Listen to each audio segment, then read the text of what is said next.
আজকে বানিয়ে ফেলছি একটু চিংড়ি মাছ দিয়ে ওলকপি। ওলকপিটা আমি হালকা স্টিম করে রেখেছি, আর একটু চিংড়ি মাছ অল্প তেলে ভেজে নিলাম।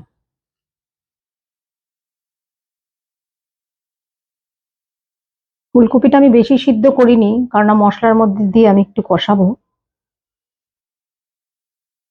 আর একদমই কম তেলে চিংড়ি মাছটা ভেজেছি। এবার যত গুঁড়ো মশলা আছে, একটু আদা বাটা, জিরে বাটা,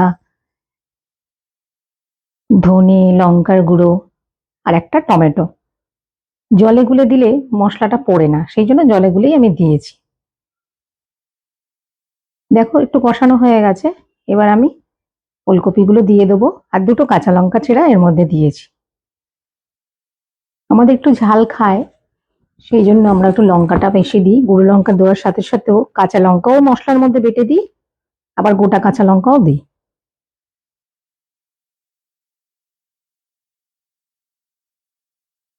এবার এটা দিয়ে একটু কষিয়ে নেব।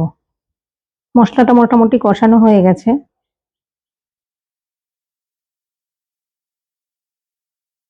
ওদিকে আমি একটু গরম জল বসিয়েছি। তরকারিতে গরম জল দিলে এক তো তাড়াতাড়ি হয়, আর ভালো স্বাদও হয়।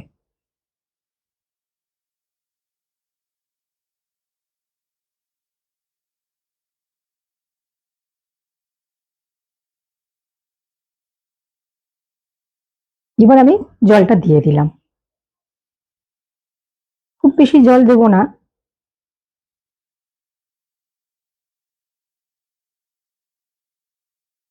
ফুটে গেছে, এবার আমি চিংড়ি মাছটা দিয়ে দিচ্ছি। এখানে দুটো ওলকপি আছে, এতে আমি কোনো আলু দিইনি, শুধুই ওলকপি আছে। এবার একটু গরম মশলা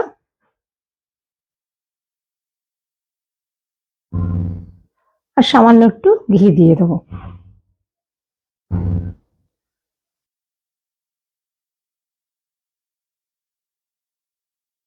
এবার একটু নাড়িয়ে চাড়িয়ে নিয়ে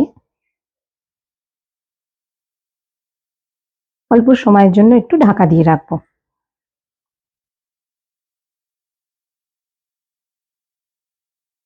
গ্যাসটা একটু আস্তে করে দিয়েছি। দেখো মোটামুটি হয়ে গেছে।